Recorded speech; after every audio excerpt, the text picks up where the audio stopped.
দেবীর নাম হরে কৃষ্ণ।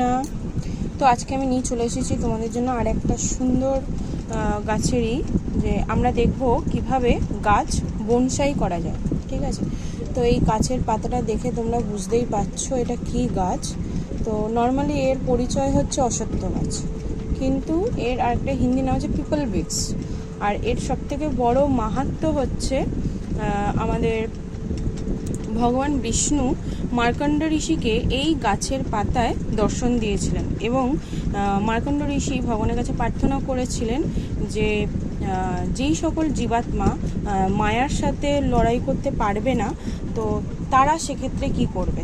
তো তখন ভগবান আশীর্বাদ করেছিলেন যে আমার এই বৃক্ষর পাতা দর্শন মাত্র যে আমাকে স্মরণ করবে, আমি তাকে সেই মায়া থেকে উদ্ধার করব।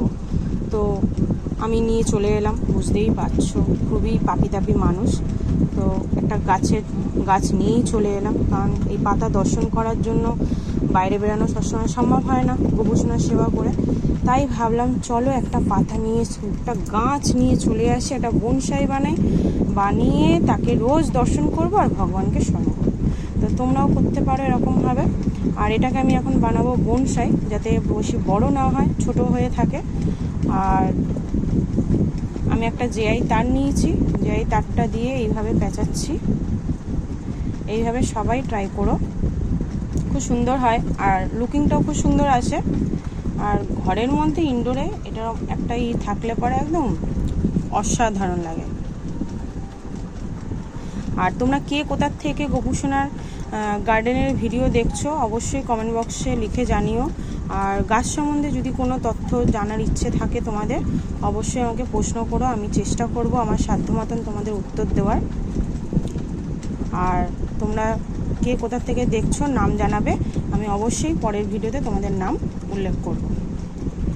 তো দেখতে পাচ্ছ এটা অলমোস্ট করে দিয়েছি, এবার আমি এটাকে পেঁচাবো। তো গাছটা বেঁকে গেল, কিন্তু তো গাছটা লম্বা হবে না, এরকম বাড়বে। এরপরে যখন নতুন পাতা বেরাবে তখন আমি কাটিং করে তোমাদের দেখাবো এটা কত সুন্দর ধরে গেছে। তো আমি আপাতত এই গাছটার, বনসাই গাছটার এরকম ডিজাইন করলাম। তো তোমরা বনসাই করতে গিয়ে কীরকম কী ডিজাইন করলে অবশ্যই আমাকে ছবি তুলে পাঠিও কমেন্ট সেকশনে, ভিডিও করে দেখিও বা আমার সাথে শেয়ার করো।